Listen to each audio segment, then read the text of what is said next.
I don't want a lot for Christmas.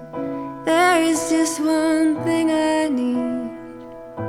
I don't care about the presents underneath the Christmas tree. Good morning. Happy December 22nd. It is about 10:30 in the morning. We've had a pretty slow morning. Been trying to get a little bit of work done, but mostly just taking care of the baby. He's in his swing right now. He had another rough night. So yeah, I was pretty tired again. Thankfully, I did get a couple hours this morning. Seaver got up with him the last time. He got up around 5:30, I think, and then I was able to sleep until 7. So yeah, I got a couple hours in a row there. Yeah, 4 months.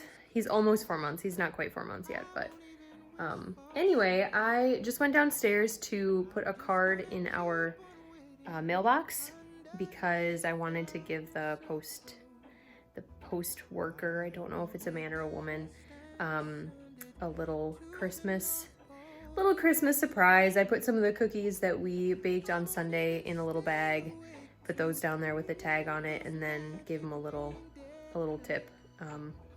Not much, a little bit of cash, just because I know things are probably really stressful for most people working in the post office right now, and they're probably delivering a lot of stuff and getting crap from people about not having their packages, or I don't know.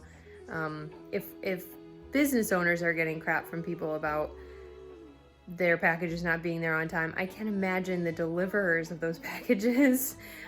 I'm sure they experience a little bit of that on their route. So I don't know, just want to give a little appreciation. So no big deal. But anyway, I also wanted to show you, I am wrapping up I will be wrapping, not quite yet, wrapping up a couple last minute Christmas presents. I'm hoping a couple more things come today. Haven't received everything yet, but I also did some Christmas shopping like last minute, so that's my fault. But I ordered this cute Daddy and Me photo frame and put a picture of Seaver and Hudson in it. That's a somewhat recent one. I think I took that like a week or so ago. I got some photos printed at Walgreens yesterday and picked them up last night after work. So I got that. I'm gonna wrap that up. That'll be from Hudson. Bless you. Gesundheit. That'll be from Hudson. Seaver can put that on his desk at work. I know he has Hudson's ultrasound picture on his desk right now, so it'll be nice to update that. But I still haven't opened my day 22 advent yarn. I'm gonna do that here in a second. And yeah, otherwise I have a couple more Christmas presents to put together besides Seaver's, and I really wanted to do a Christmas craft with Hudson. Not sure if I'm gonna have time today. It's also kind of messy, so I'm a little nervous about that.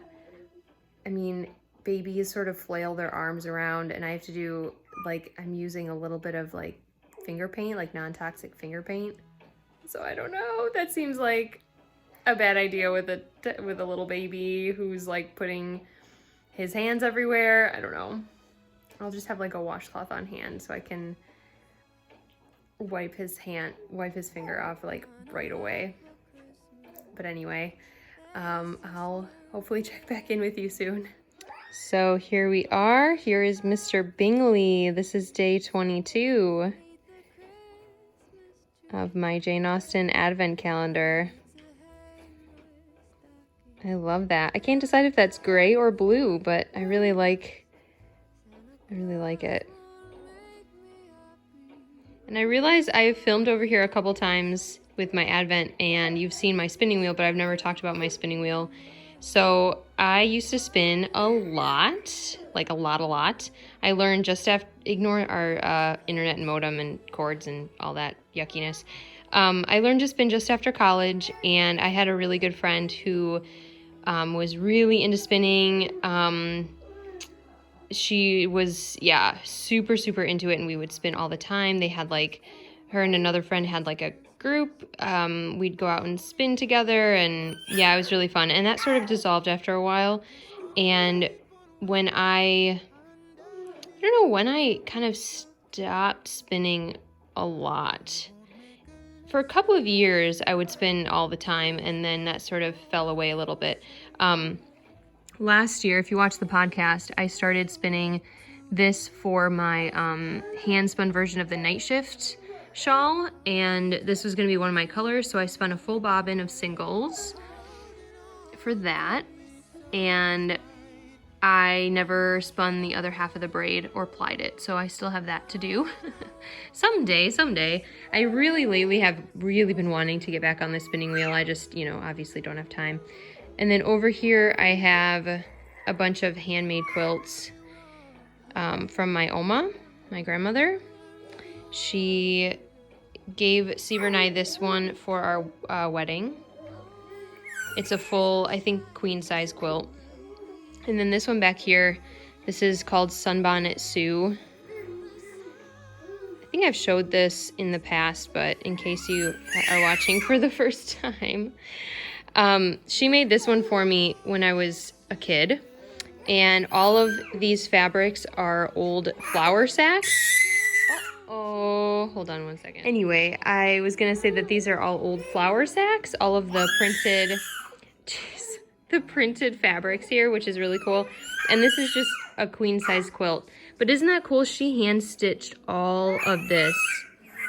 Everything else is machine done, but this, the black around the edges is all hand stitched by her. Oh, okay, he's being very loud.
Christmas, there is just one thing I need. I don't care about the presents underneath the Christmas tree. I don't need to have